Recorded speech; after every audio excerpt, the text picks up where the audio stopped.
All right, my friends, we are back Sunday night, 11 p.m. Eastern time. We've got Don Dunn from HD 2020. How you doing, Don?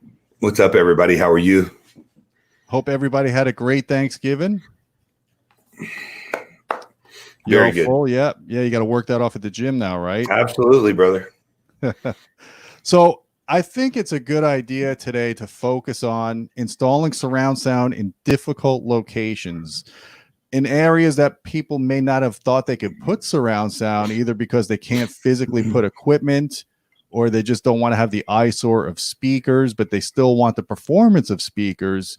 And Don, you are the authoritative expert at this because you use a round peg and a square hole all the time when you're doing installs, when you're out in the field. And this is actually an art and a science. Some of the stuff that HD 2020 has come up with is very innovative. And in fact, that's why you guys have won awards on it. Mm-hmm. Correct. It's not just surround sound, Gene. It's also stereo sound, how to get the best sound in different environments. And many of those are very challenging. We have a lot of outdoor applications that we use, sound that's spread out over a large area, where we have to use what we call sound reinforcement. And look, I want to apologize ahead of time. I'm a little groggy. I hurt my back, so I'm on some muscle relaxers. So if I slur my speech, I'm not drunk. Just saying. But no, we do. And all integrators, to be fair, all integrators, quality integrators, CEDIA type integrators, that's what we do. We find solutions to issues. Now, it's not just necessarily difficult or austere environments that we have to put our sound in, but we have to work around the aesthetics more often than not, meaning interior designers, architects, clients, wife acceptance factor. We have a lot of rooms and situations where people want good sound, even home theater type sound, but it's a very difficult room to do that in. So we have, along with some amazing manufacturers, have come up with some great ideas to do the best we can in these environments. So what I'd like to do is, before we get into some of the installs that you've done, I want to talk about the Audioholic Smart House, because we're literally a week or two away from closing on this house and starting to bring the equipment in and getting everything set up. So the one system I wanted to focus on right now is the master bedroom. Now, Don, you and I both know that I want to have good surround sound in my bedroom, but obviously I don't want to have big subwoofers and big speakers lying around. So you and I designed a really clever system in this room using some incredible components. And it starts at the pre-construction phase, where you had all of the, the rafters are up, all the 2x4s are up. This is where you can really make a difference. And what I wanted to do is I didn't want to have subwoofers on the floor. Now, most people don't realize that the ceiling is every bit as good as putting a subwoofer is on a floor. I mean, it's still your eighth space loading a subwoofer if you corner load it on the ceiling, very similar to putting it on the floor. So you still have good modal control of the bass. And what we came up with was using a pair of JL Audio, their 8-inch in-ceiling subwoofers. You can see them here, the back boxes for them.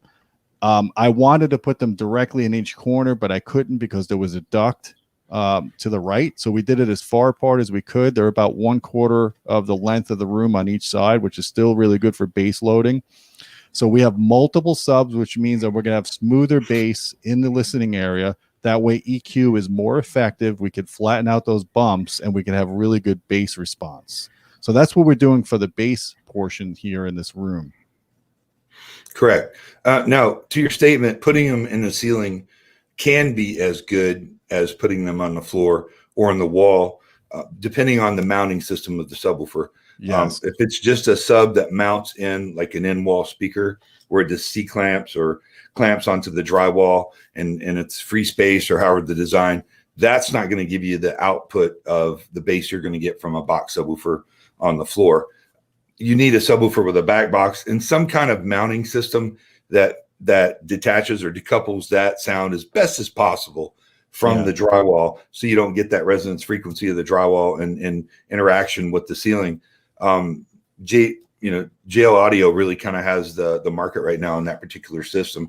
I know some other companies, Triad for one, has kind of a suspension system that they use, which is pretty cool. And I've been working with the guys at RBH on coming up with some in-wall subwoofers that also have some features similar to this. So you got to be careful. You can't just stick 8 or 10 inch in-ceiling subs if they just go up and expect to get the kind of bass output that you're going to get from a 10 or 12 inch floor sub.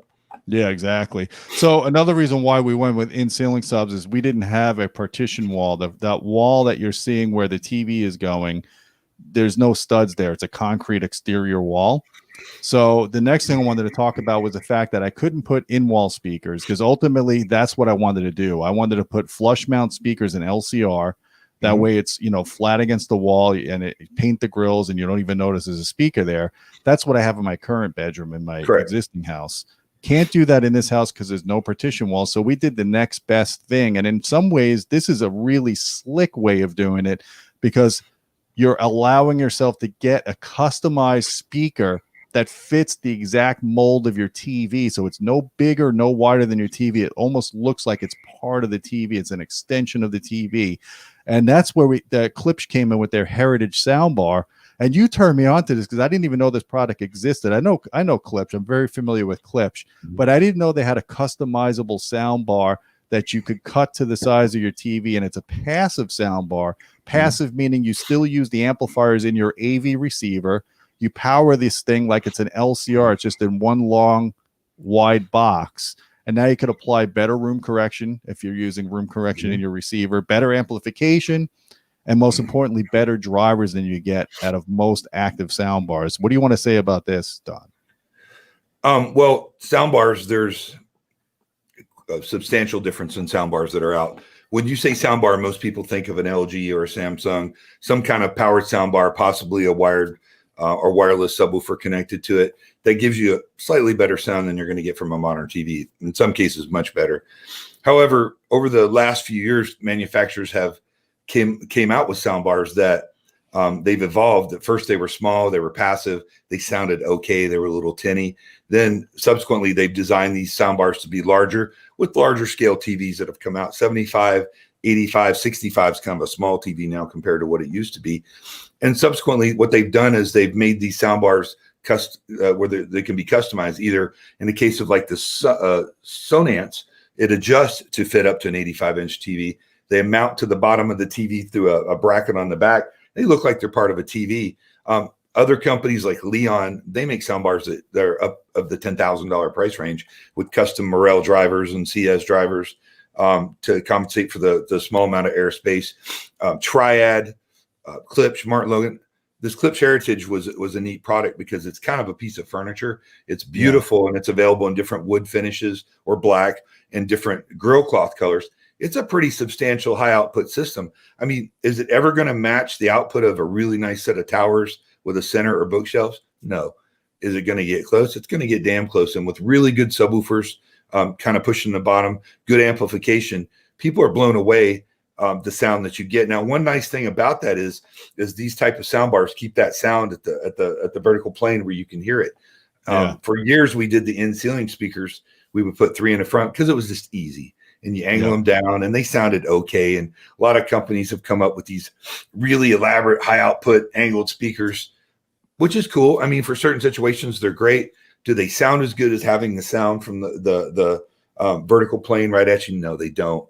You know, you can kind of sort of tell the sound's coming from above you spatially. And I don't care what anybody says. The voice of God. Like the voice of God. But when you're watching a movie at a movie theater, all the sound comes through the screen right at you. So this kind of, in a way, mimics that. And these type of passive sound bars range in price anywhere from $1,000 to $1,200 to get a quality one, all the way up to $10,000, believe it or not. So what that's done is an integrator, it's given me personally the ability to give my clients really good, clear dialogue. Dialogue is always the big complaint. I can't hear people talk. I can't hear what they're saying. There's a lot of things that lead to that, but solving problem A is getting that sound on that vertical plane where it's coming right at you. Absolutely. Now, what surrounds do is different. So in ceiling or in wall or on wall surrounds are fine because that's more of an ambient sound that you hear reflected off different surfaces. So there's no real need. I don't care. Dolby has all these charts and point them in angle. That's not necessary because at a movie theater, you have an array of speakers that are time delayed around you to give it that spacious and open sound, which you naturally get from in ceiling or in walls in a normal family room. And in fact, that's what we're doing. So I wanted to show people the picture. This is the JL Audio subs installed with drywall. Now the drivers aren't in yet. This is just a piece of wood that covers that opening where the drivers are going to go.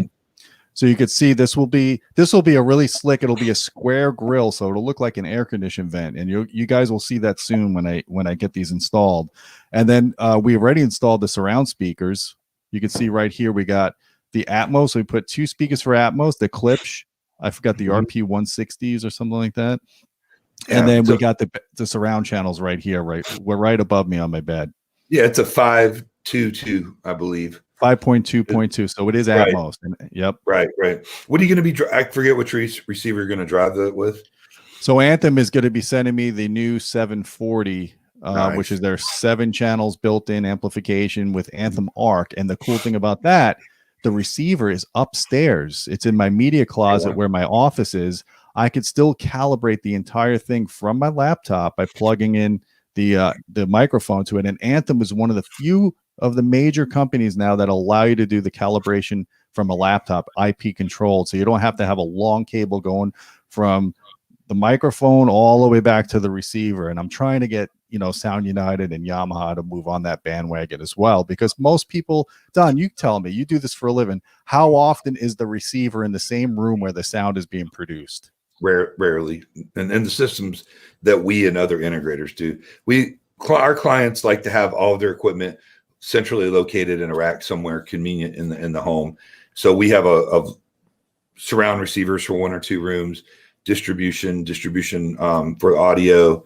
We have all the sources in there. So rarely is that particular. Now we've actually made longer microphone cables and we have what we've kind of rigged up and that we use when we're on the job site, depending on what type of EQ system, whether it's Odyssey or Wipeow or ARC or whatever, particular one that we're using. But more often than not, Gene, it is in another room, which is fine. I mean, it works great. Now you don't have to deal with wires or clutter or space or a secondary rack or a third rack, a local. Now we have, some people like to have a rack maybe in their master closet and whatnot. Just depends on the client, but 95% of them want it all hidden in a closet somewhere. Right, I got you.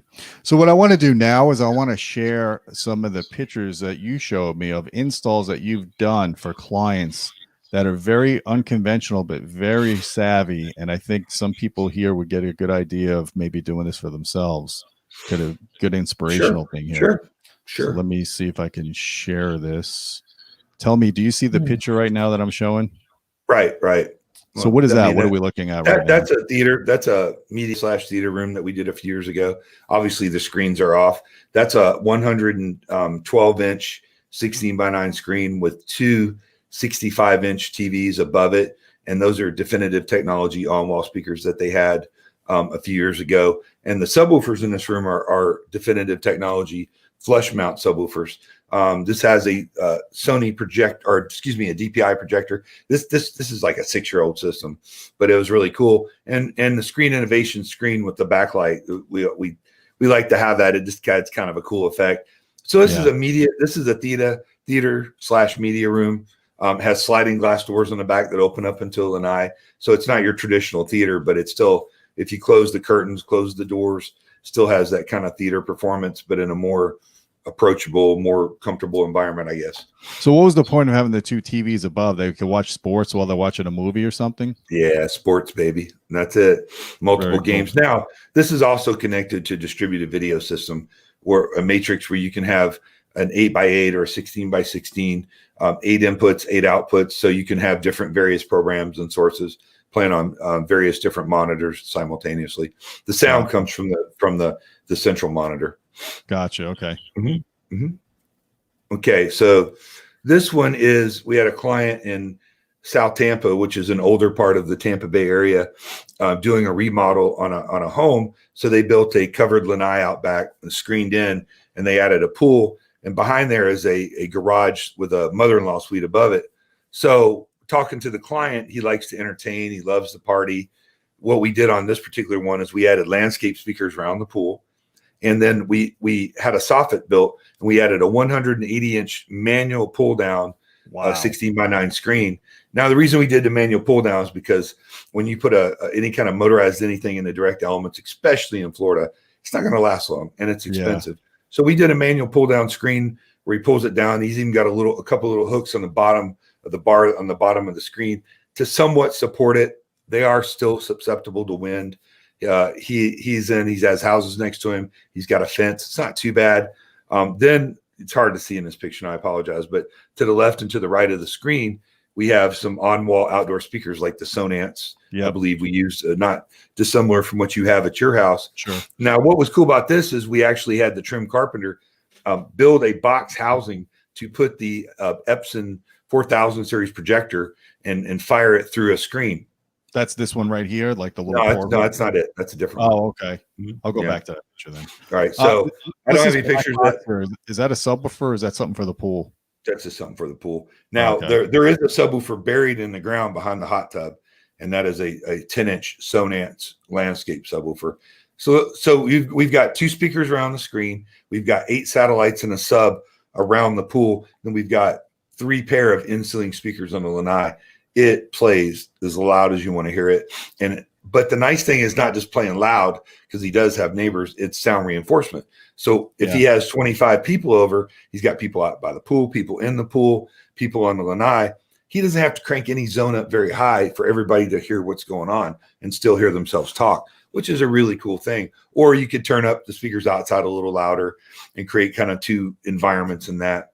So this really turned out nice. He has enjoyed the heck out of the system and really loves it, as you can see from the football game going on. And you got all the speakers are in sync with each other. There's no delay between them. So they all come from the same matrix, and they all are completely in sync with each other. Correct. Because that's a problem. A lot of people, when they do distributed audio, if they have zones that splash, next to each other, and they don't get the delay set right, you'll get an echo effect from one zone to another. Well, that's really only an issue if you use, different amplification or really different inputs. So let me give you an example of, say you're running a surround sound receiver in a family room. Then in the kitchen, there's a pair of in-ceiling speakers. Those are powered by a distribution amplifier, which is receiving an analog signal. The receiver is receiving the same signal, but it's digital through HDMI. It's somewhat difficult to link those 2 up so you don't get that delay and echo. We've had some tricks that we've come up with over the years to kind of balance it out. And some of the receiver companies have kind of worked with a little bit and added some delay features on that. But yeah, that is a real issue. But that's only mainly an issue if you have something hooked up digital and something hooked up analog, and you're trying to sync that up. Two different inputs. Gotcha. All right. So here, this is a house on the water in St. Petersburg. The client's actually from Bermuda, or lived in Bermuda for 30 years. There's a right on the water to your right as you're looking at it. So when I met with him, he really wanted to put some money in this house that he bought. Now, this was a retrofit. We wired the house originally, but we did not wire it for anything close to what he wanted to do. So he had the right environment to apply a screen outdoor theater system that myself, one of my premier home builders, Keith Clark of Hampton Bay Homes, and also the screen manufacturer, we all pulled together and came up with this idea. So in Florida, a lot of times, the mosquito is the state bird. A lot of times we have these motorized roller screens that actually roll your mosquito netting down if you have the right between 2 pillars on a lanai area. That way you don't have to build a massive cage and kind of feel enclosed a little bit, especially on the water.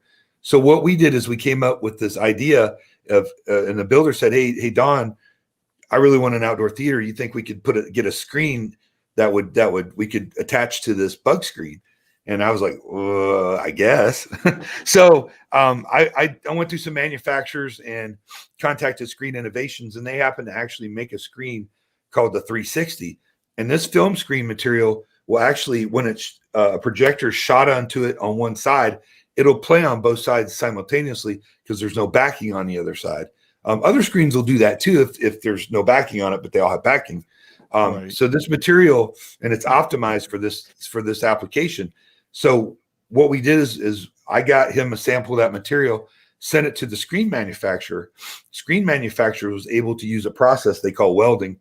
They haven't told me exactly how they do it, but it's literally that screen bonds onto that bug screen flawlessly, seamlessly. There's no seam in it at all. So when you roll this up, the film screen rolls up with the bug screen. And when you roll it down, now you've got a film screen. Now, what's nice about this is it has tracks on both sides. So, and a bar on the bottom, when it rolls down, it's taut. That screen does not move. It might move a little bit under high wind, but the problem with outdoor theaters is almost any screen you use is of any size is it's like a sail. So you can lock it down. You can try to tie it down. You can use weights on it. You can use wires on the side.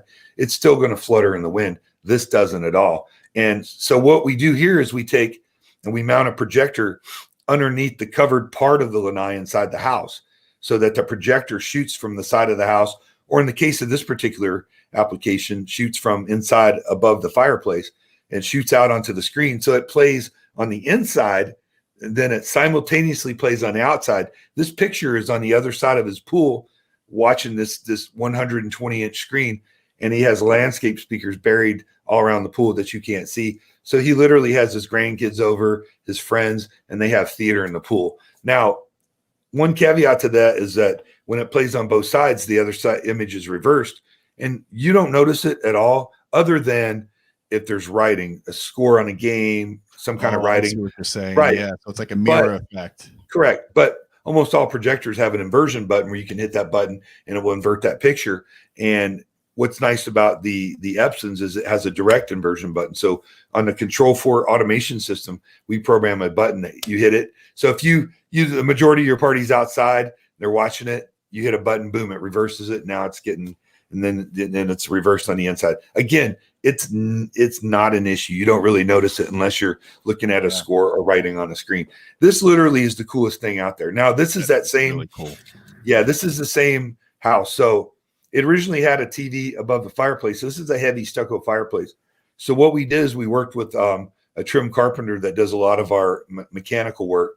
We lowered the TV down and we cut into the stucco and the hollow space, because the fireplace has a flume that's round. It's about 8 or 10 inches and it goes up. So we had space. He built a box that fit inside above the fireplace, made a wood facade on the front to match the tongue and groove ceiling. And the client is a boater. He's a certified captain. So his big thing is maritime. So what he actually did is he said, "Hey, Don, I'm going to get a porthole." I'm thinking small porthole. I didn't think he was going to get one off the Titanic, but it actually worked out great, because that closes and he opens it up and it fires it. When it closes, it keeps bugs and whatnot from getting inside. And that's the biggest issue. I know in your recent Sonance review, you were talking about holes in the speaker. Yeah. You don't want holes in anything outside, because mud daubers and bees will build nests in them. So what this guy does is he goes outside, of course, in the evening or at night when there's no light, fires up the projector, drops the screen, opens his port, projector shoots out. So the TV and the screen can play the same thing, or they can play different things. So he literally can sit in his lanai, have a game on the right, 120-inch screen on the left. Then outside, people by the pool can enjoy it. Another cool thing, which you have to remember, is this is outdoor theater, but we don't do surround. We do just stereo because of the size of the distribution of the audio. But still, 2-channel stereo sounds amazing. I mean, the idea of having this great sound outside, I guess theoretically, if you had the right room, you could totally do a surround system, maybe minus the Atmos, but we have not yet. We haven't found the need to do that. This lanai actually has 4 6.5-inch Sonance Extreme outdoor speakers. Then around the pool, again, it's the Sonance landscape system with 8 satellites and 1 buried 10-inch sub. And let me tell you, it sounds amazing. He couldn't be happier. When you're trying to bring sound to a large area where there's like an outdoor area, I would think like you're on the right path. You want good sound reinforcement, distributed sound, so there's no hot spots and there's no cold spots. So that way, no matter where you're sitting outdoors, you still get to hear everything and enjoy the picture. Well, when you have to understand that most people that are our clients aren't audiophiles. They're successful, hardworking people that just want to rock. They want good sound.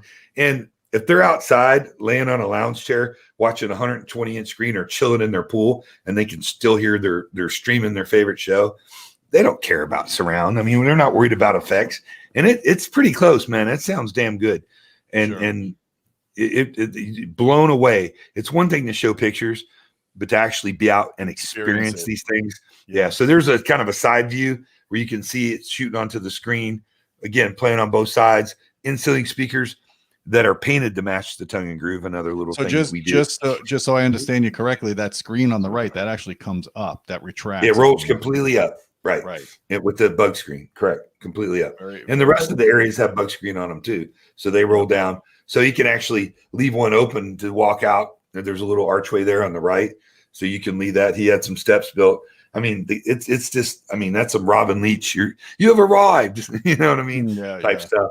And it's not mega expensive to do this. You know, everybody thinks it's a $25,000 endeavor. Just to do that setup really isn't. So you can skip that, Gene. This is some theater stuff. We're not really, you know, I put pictures up. I didn't. Yeah, no, right, we were just kind of. So, all right. So go to the left, up a little bit.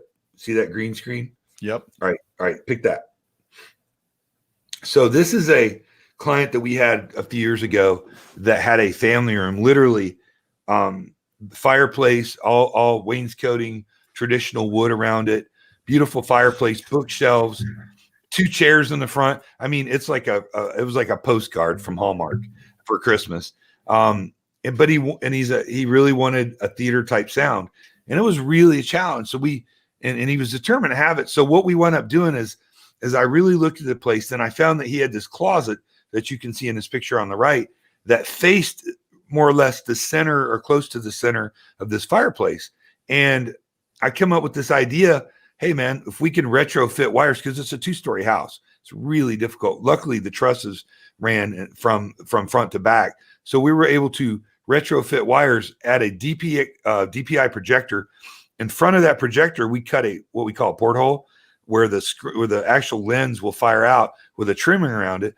Then we had to get a builder in to come in and cut the trusses and engineer a support so we could put a 110-inch motorized screen with a trap door and retrofit that above the fireplace. And that's what you're looking at there. Then we took and we did bookshelf speakers for the left and the right, and we did an in-ceiling Definitive Technology angled speaker, and in the back we did 2 Definitive Technology rears. Below that projector, that's an inside wall. We were able to retrofit a 10-inch or 12-inch DefTech flush mount sub. Now, if you scroll one more, I think it might show another. All right, so this is what it looked like.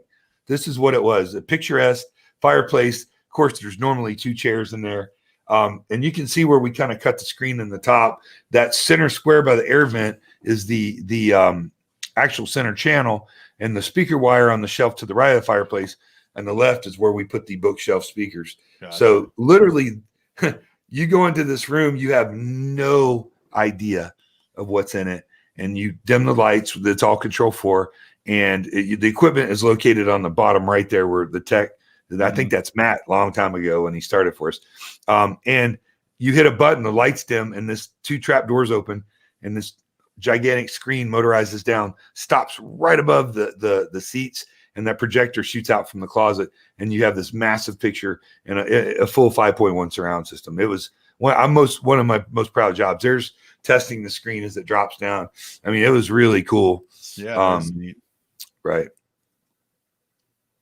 This is a system. We didn't do the install, but we took it over. This is Sir Nick Faldo's house in Winter Park.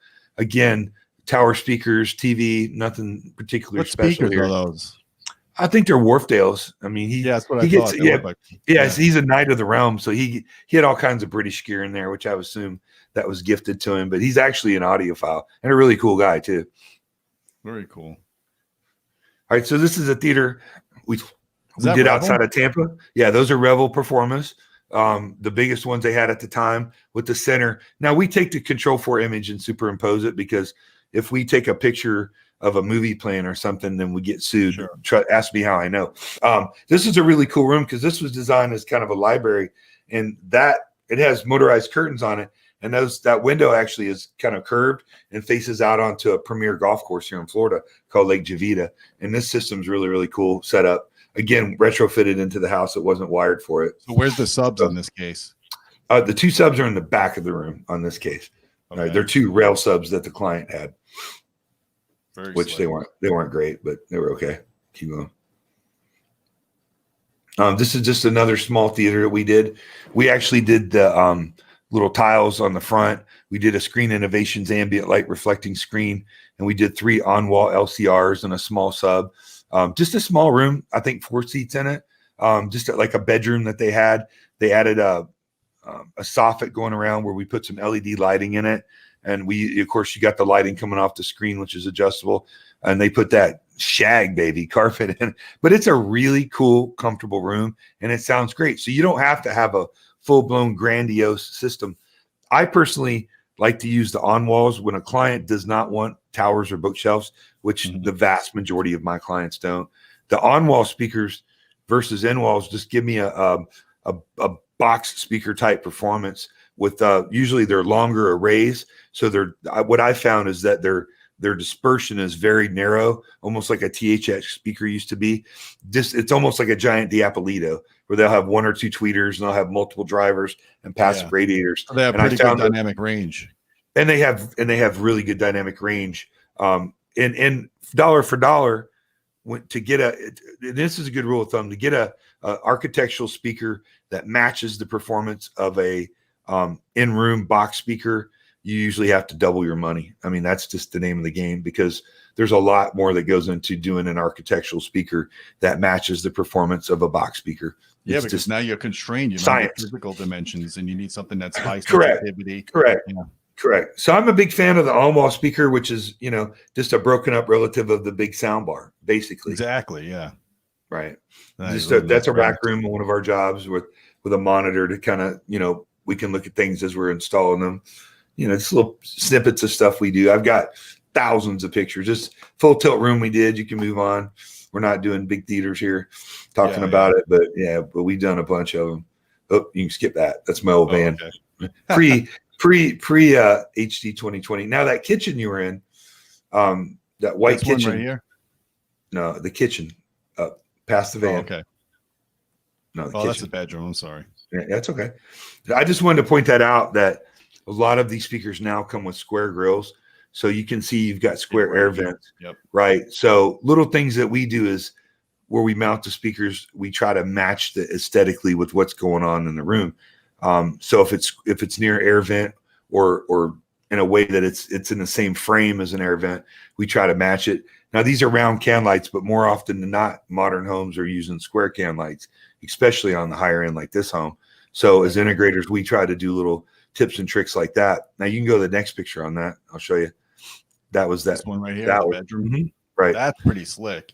Yeah. So this is the house that we actually won Best Custom Home in 2019. It's the one where we kind of invented the outdoor theater, which you'll see shortly. In fact, if you look through that glass, there's a little wing of the house. That's where the lanai is in the outdoor theater. But so what we did is the builder built a soffit, and the bed was facing sliding windows, but he is a huge movie guy, and he had to have surround sound in there, which I don't blame him. So what we did here is we had him build the soffit out a little deeper, and we mounted a flush mount 110-inch motorized screen that actually falls through a slit that comes down. So you really there's no trap doors to open or anything. We've got it all in-ceiling B&W 5.1 in-ceiling system, because that's really all we could do here. And then we have a in-wall subwoofer. So that bed, behind the bed is on an outside wall, but it's a relatively thick brick block wall. So we went and we actually carved out a space above where the bed is, and we built a box there with ventilation where we could put a small HD 4K projector in, and then we cut a porthole again. We do a lot of portholes that right above the bed, and then we have motorized curtains. So when this guy goes into his room and he wants to watch a movie, he can hit a button and the lights dim, the curtains slowly close, which are great diffusers, by the way. The screen drops down, the projector fires through a hole above his bed. Now he's got a full 5.1 system with a 110-inch screen that just kicks ass. I mean, and then when it rolls up and opens up, you never know it's there. And that's really the beauty.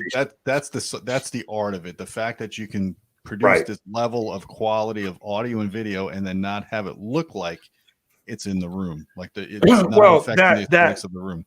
that and some fantastic manufacturers have really come up with some innovative. The ones that listen to us have come up with some innovative solutions. Now, this is that same house. It's actually built into the side of a hill.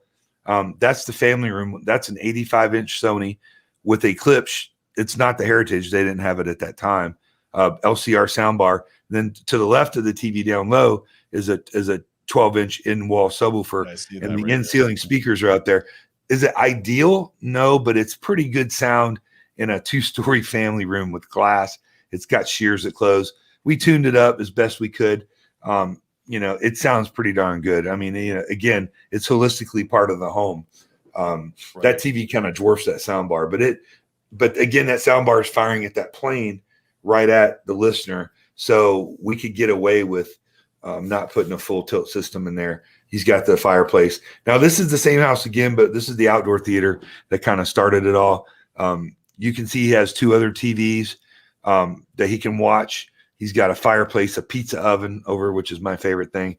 In-ceiling surround speakers. It's a 4.1.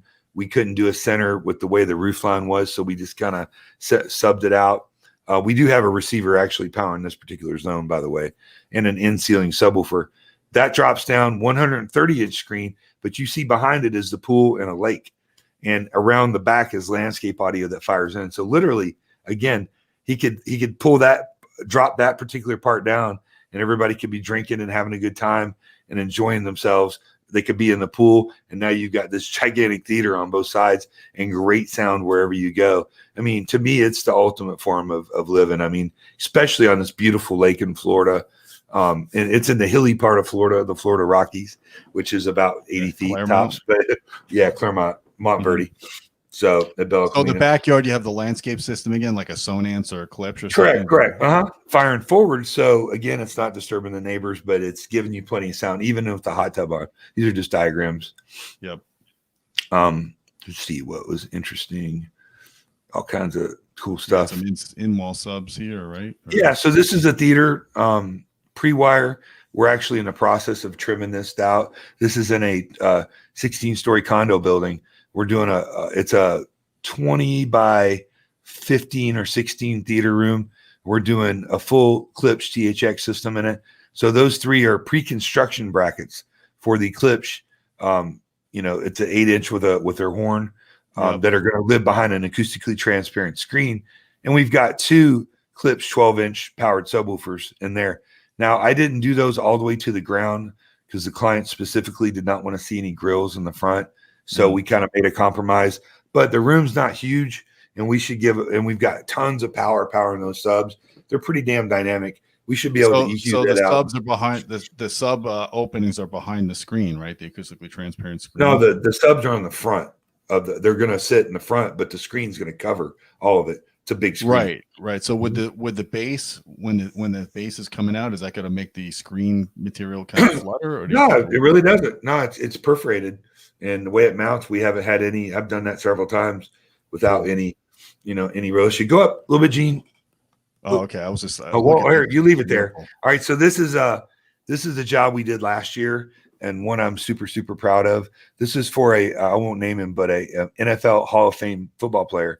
And in that same community in Montverde, he built a large home, large spread out house. So, what he was doing here is he actually did like a pool at Disney World or something. I mean, just an amazing pool with grottos and caves and whatnot. Has, as you can see, all kinds of LED lighting. Also, right in front of that screen that you're looking at is a travertine fire pit. So we actually control all that. We control the fire. We control all the lights in the pool, all the lights in the house.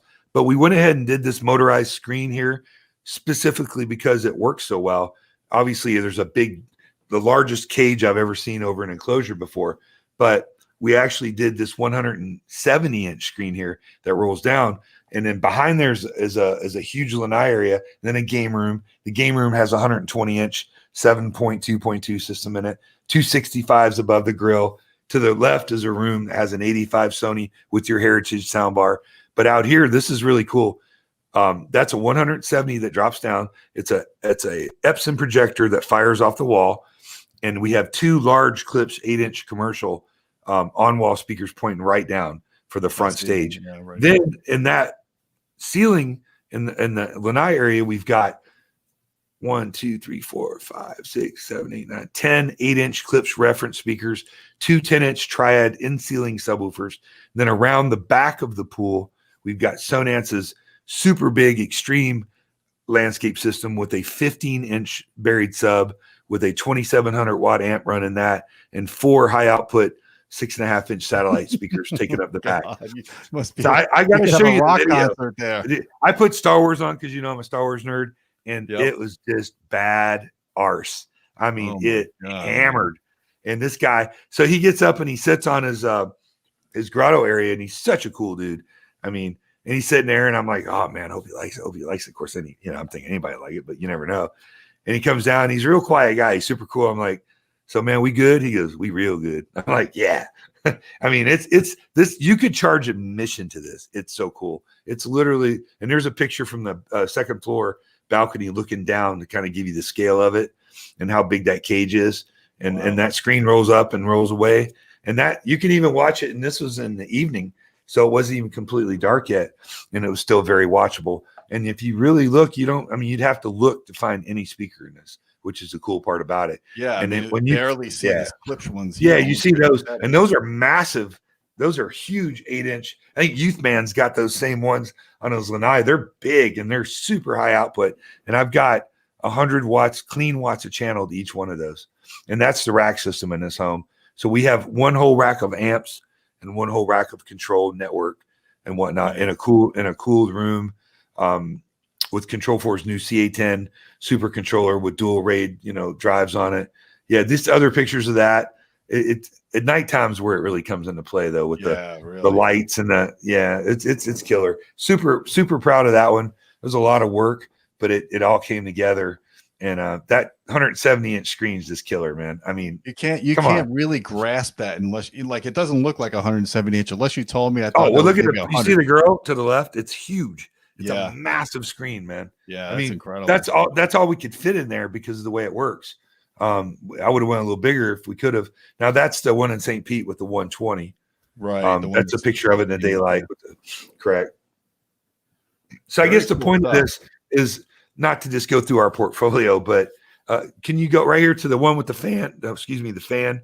Losing my voice with the down this one? Right there. So this is give you an example. This is a house in the Tampa area. That's an 85-inch 950 series Sony with a Sonance LCR soundbar, which actually adjusts to fit the TV. I didn't even see the soundbar. I thought that was part of the TV. See, that's the whole point. And that for a $2,000 piece, the Sonance soundbar actually kicks ass. It's a great product. But his wife absolutely, positively would not let him put any speakers in there that you could see. So on the cabinets to the left and right of the fireplace, we've got 2 rhythmic dual 12-inch subwoofers in each one of those playing through a grill cloth. And then we've got 1, 2, 3, 4, 6 in-ceiling speakers with a receiver driving it. It sounds pretty darn good. I mean, is it full tilt THX theater good? No, but for a family room, very few people would actually complain about that. And that's kind of what I wanted to talk to people about, is if you can't put the speakers you want in a room, there are a lot of solutions available that still give you really good sound. And don't have to be an integrator to put them in, but that's what we do. And that's one of the reasons people pay us when we exist. I know a lot of hobbyists go, I would never pay somebody to do my AV, but look, you just don't know, man. There's some really educated guys on the forums that know stuff, but there's 1,000 little idiosyncrasies that we know and ways to eke out sound. That plane of the sound is super important. Also trying to, and there's other pictures I have. If you have a center channel and you have to set it on a cabinet, try to decouple it from that cabinet. Use like an ISO acoustics or some kind of foam. Or the Orlex mopads. Or Orlex mopad. Or bring it out to the edge so you'll have a flat surface, a cabinet. Then people will put their center channel here, or it's just bouncing right off the edge. Or even other integrators that don't know what they're doing. And they'll put these nice speakers where they're basically sounding like this with your hand. I mean, it's crazy. So bring that speaker close to the edge, decouple it, try to physically aim it as best you can. I mean, there's other things to do. There's acoustical treatments and diffusers Curtains that are curled up act as a diffuser. Bookshelves make an excellent diffuser. Actually, a carpet. I know people have carpeted walls before for sound. Carpet's not an absorber. Carpet is a diffuser at best.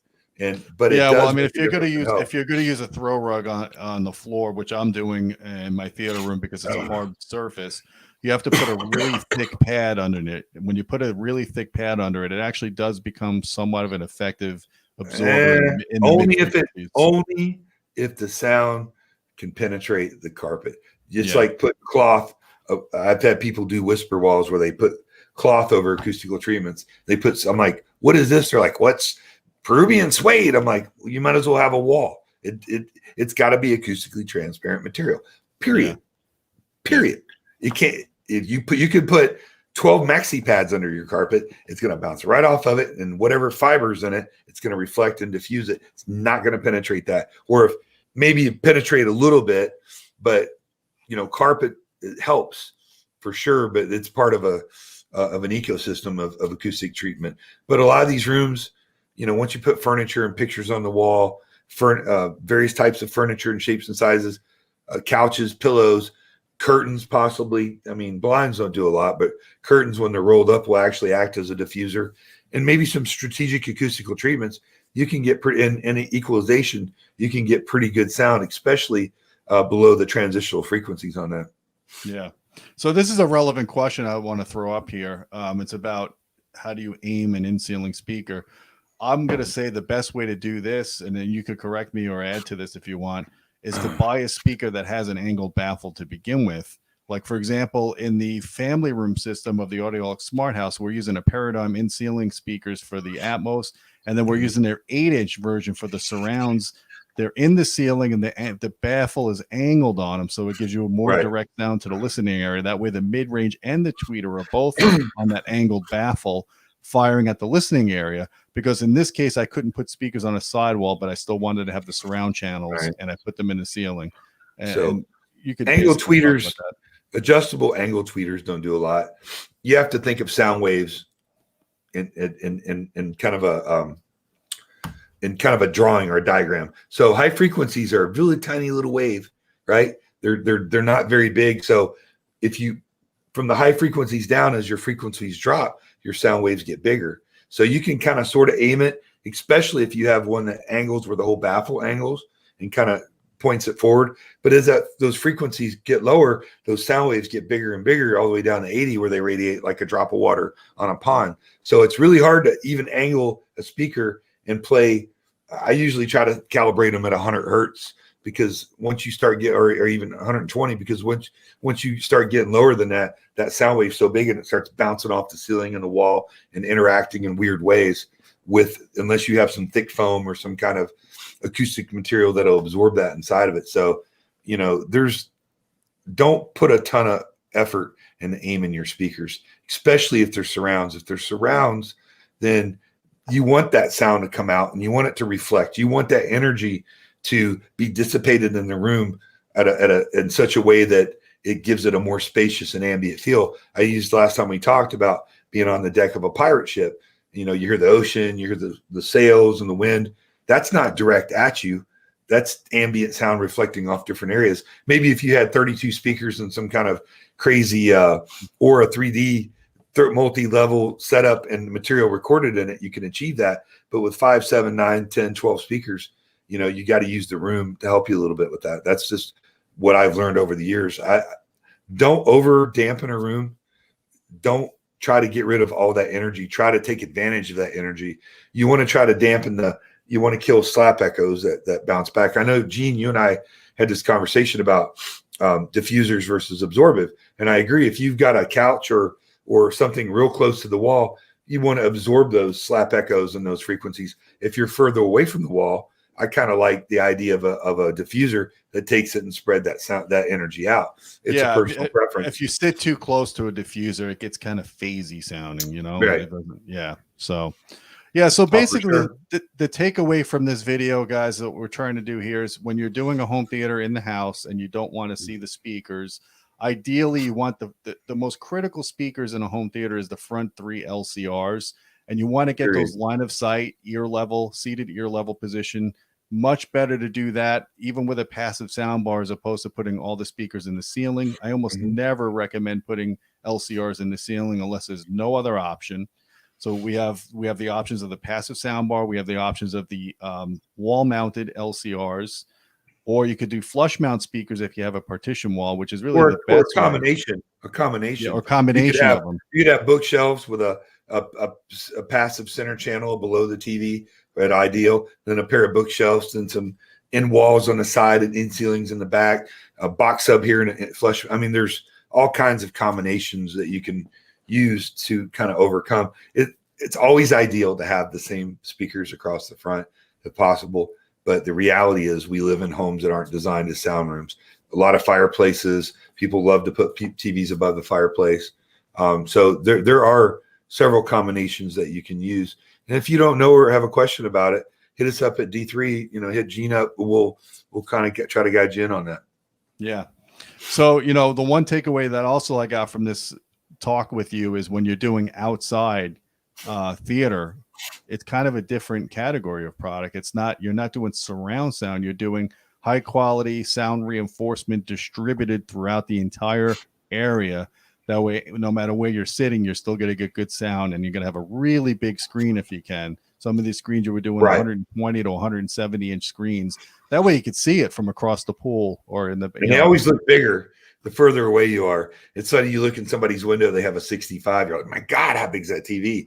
It's just an illusion, but those screens look huge. My one client that lives on the water, he's like, man, people go by in their boat all the time and turn back around and come out and just kind of float and just look at my screen, which I thought was pretty crazy. I mean, yeah, Leonardo, I know it's kind of boring, but listen, we're just trying to give you good advice. I know a lot of people they have difficult or austere environments. They want to put sound and picture outside. These are just little tips and things we're trying to do to give people information. Or in a family room. A family room is what most people have. And if you can do towers and multiple subs, good on you, man. You're great. But if your wife's like, or your spouse, you know what I mean? We can there's certainly great options for you now. And don't be scared away from a sound bar just because it's called a sound bar. It's not a Samsung or an LG or one of these products you find at Costco. I mean, they make some legit high-end audiophile sound bars, as you'll see in Gene's house. Yep. So yeah, I'm going to be posting a video or two pretty soon on the Audioholic Smart House. We're getting close, man. I'm really getting excited about this. And we're down to the nitty gritty here. We're going to start doing. If anybody wants to buy a house, Gene's got one for sale. Yeah, I'm still selling my old house. Crazy that it's still on the market, but that's for another topic. So guys, I hope you found this video useful. Please subscribe to the channel. Please hit the bell notifications so you get notifications when we drop these kind of videos.